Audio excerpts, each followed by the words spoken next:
امام باقر نے حج بیان کیا ہے حضرت جابر سے پوچھ کر کہ رسول اللہ نے حج کیسے کیا. اللہ، یعنی حضور کا حج بیان ہو رہا ہے حدیث پاک سے. واہ حضرت امام مسلم رضی اللہ تعالیٰ اس حدیث کو نقل فرماتے ہیں. حضرت جابر بن عبداللہ، کیونکہ ظاہر سی بات ہے امام باقر جو ہیں جب آئے ہیں تو اس کا یہ واضح پتہ چل رہا ہے کہ حضرت جابر اس وقت انتہائی بڑھاپے کی حالت جی، اور سرکار کے آخری صحابہ میں جنہوں نے وصال کیا ان میں جابر ہے.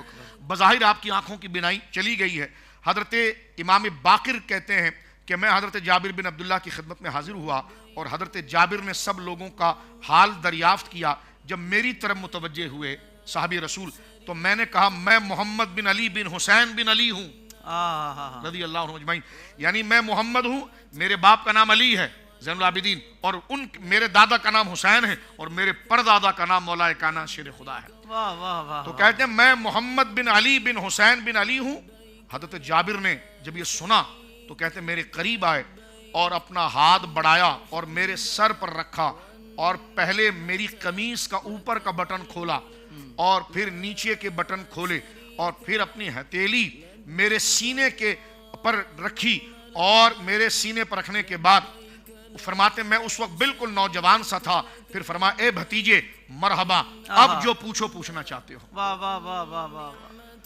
یہ جو حدیث کا ٹکڑا ہے نا یہ مختصر ہے. علامہ جامی نے شواہد الحق میں نقل کیا یہاں تک کہ امام باقر، حضرت جابر کون ہے؟ صحابی رسول. صحابی رسول. امام باقر اس شرف میں آپ کے مقابلے کے نہیں ہے، لیکن خون رسول ہونے کی وجہ سے علامہ جامی نے لکھا ہے کہ جب آپ کو لا کر بڑھاپے میں جابر بن عبداللہ کو لایا گیا اور آپ کی بظاہر بینائی نہیں تھی تو آپ نے کہا کہ رسول اللہ کا نواسا آیا ہے، تم نے مجھے بتایا نہیں.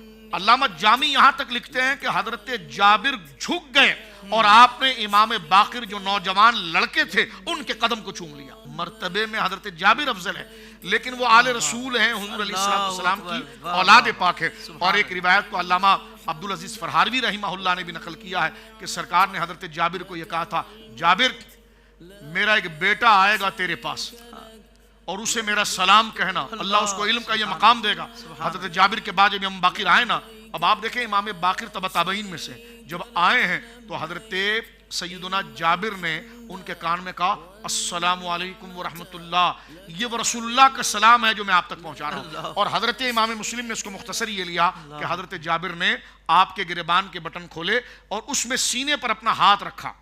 یعنی جس طرح آپ حضور صلی اللہ علیہ وسلم کے بدن مبارکہ سے فیض لیتے تھے تو یہ سرکار بدن مبارکہ کا حصہ مولا امام باقر ہیں.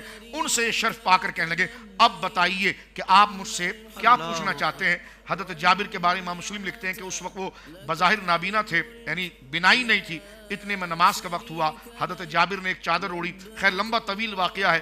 اس کو ذکر کرنے کے بعد جب آپ نے نماز پڑھائی تو حضرت امام باقر کہتے ہیں میں نے حضرت جابر بن عبداللہ صحابی رسول سے عرض کی مجھے رسول اللہ کے حج کے بارے میں بتائیے. حضرت جابر کہتے ہیں اپنے ہاتھوں سے 9 کا اشارہ کیا اور فرمایا رسول اللہ صلی اللہ علیہ وسلم 9 سال تک مدینہ منورہ میں رہے اور حج نہیں کیا.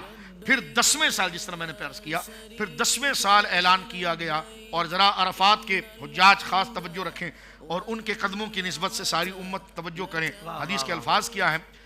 فرماتے ہیں کہ 10 کو رسول کریم صلی اللہ علیہ وسلم نے حج کا ارادہ کیا. چنانچہ مدینہ منورہ میں بہت سے لوگ جمع ہو گئے اور سب لوگ حضور علیہ السلام کی اتباع کرنا چاہتے تھے.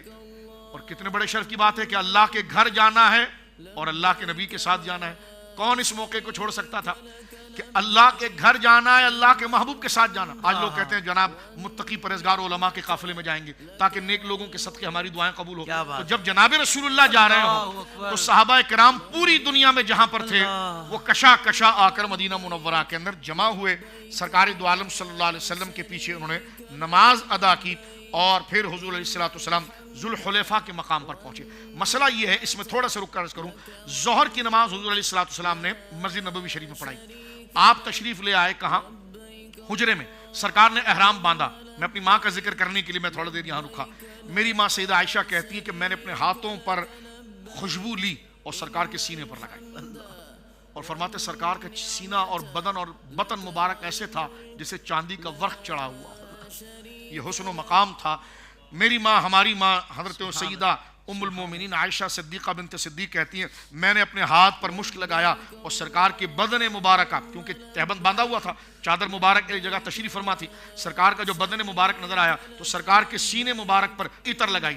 اللہ تو اکبر. یہاں سے شریعت کا مسئلہ نکلا کہ حاجی جب تک نیت احرام نہیں کرے گا صحیح. وہ خوشبو لگا سکتا ہے. واہ واہ واہ، میں صدقے. واہ ایمان ہے قال مصطفی، قرآن حال مصطفی. کیا بات، حضور کیا نے اس بات. وقت نیت احرام تلبیہ نہیں نہیں فرمائی پڑھا ہے. تھا. عصر کی نماز کا وقت ہوا، حضور عصر کے لیے گئے تو حضرت ابوبکر صدیق، جابر بن عبداللہ آگے کہہ رہے ہیں کہ حضرت ابوبکر صدیق رضی اللہ تعالیٰ عنہ حضور کے پاس آئے. سرکار نے فرمایا ابوبکر کیا ہوا؟ کہنے لگے حضور جو میری بیوی ہے اسما بنت عمیس وہ امید سے ہے، یعنی بچہ پیدا ہونے کا وقت ہے اور ہم سب ماں سے پیدا ہیں. یہ وقت ایک خاتون کے لیے، ایک ماں کے لیے بہت دردناک ہوتا ہے، انتہائی درد کا وقت ہوتا ہے. سرکار کہنے کہ کیا ہوا؟ کہنے کہ حضور زچگی کا وقت قریب ہے، درد زہ بھی اٹھ رہے ہیں، اللہ. اور میں اپنی بیوی سے کہتا ہوں کہ میں تجھے نہیں لے جاؤں گا، حج کا راستہ بڑا ثقیل ہے، آج ہوائی جہاز ایروپلین پہ ہم نہیں جا سکتے، نہیں جا وہ تو اونٹوں پر جانا تھا. تو سرکار نے فرمایا پھر کیا ہوا؟ کہنے کہ حضور وہ کہتی ہے کہ میں اسی حالت میں جاؤں گی، راستے میں مر گئی تو کہیں دفن کر دینا، لیکن ایسا نہیں ہو سکتا کہ اللہ کے رسول اللہ کے گھر جا رہے ہیں اور اسما جو ہے وہ نہ جائے. اللہ اکبر. تو حضور نے مسکرا کے فرمایا ٹھیک ہے ان کو لے لو صاحب. اللہ. اب عصر کی نماز، ذرا منظر ذہن میں رکھے مدینہ منورہ کا. سرکار عصر کے وقت وہاں سے نکلے، مغرب کے وقت ذوالحلیفہ بیر علی جو میقات ہے مدینہ، وہاں پہنچے. تو مغرب کا وقت ہوا، سرکار نے مغرب پڑھائی. مغرب کی نماز کے بعد ابوبکر صدیق ایک بچے کو گود میں لے کر آئے جو محمد پیدا ہوئے، محمد بن ابی بکر. حضور علیہ السلام نے محمد بن ابی بکر کو گود میں لیا. حضرت ابوبکر کے 3 بیٹے ہیں، بڑے عبداللہ، منجلے عبد الرحمن اور سب سے چھوٹے محمد بن ابی بکر. یہ محمد بن ابی بکر بیر علی یہ اس مقام میقات پر پیدا ہوئے مدینے کے. آپ نے گود میں لیا. اب یہاں سے بہنوں کے لیے مسئلہ آیا. ظاہر سی بات ہے جب بچے کی ولادت ہو گئی تو نفاس کا وقت شروع ہو گیا. تو سرکار دو عالم صلی اللہ علیہ وسلم فرمایا کہ جا کر اپنی بیوی کو کہہ دے کہ وہ لنگوٹ کس لے اور احرام کی نیت کر لے.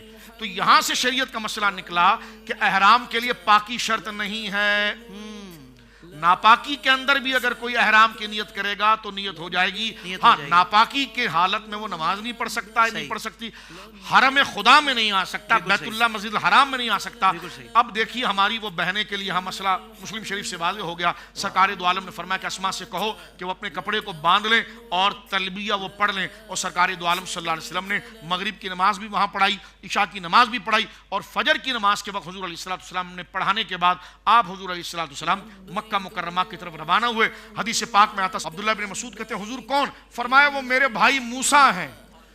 اللہ اکبر. حیات النبی کی دلیل مانگتے ہو؟ سرکار نے طواف کے 3 چکر جب لگائے تو ایک صحابی نے لا کر زمزم شریف پیش کیا. سرکار علیہ السلام نے زمزم شریف کو نوش فرمایا. تو یہاں سے مسئلہ نکلا کہ اگر وہ طواف کے دوران پانی پینا چاہے تو یہ سب جائز ہیں. گویا کہ عبادت تو اللہ کی ہو رہی ہے لیکن ہر جگہ یا تو ادا ابراہیم کی ہے یا ادا محمد رسول اللہ. اللہ سبحان اللہ سبحان اللہ. واہ شاہ جی واہ. زندگی کے تمام شعبوں میں دینی رہنمائی حاصل کرنے اور آخرت کو بہتر کرنے کے لیے ہمارے YouTube channel Islamic digital studio کو سبسکرائب کر لیں اور بیل آئیکن بھی پریس کر لیں. قرآن سے بھی ملاتا ہے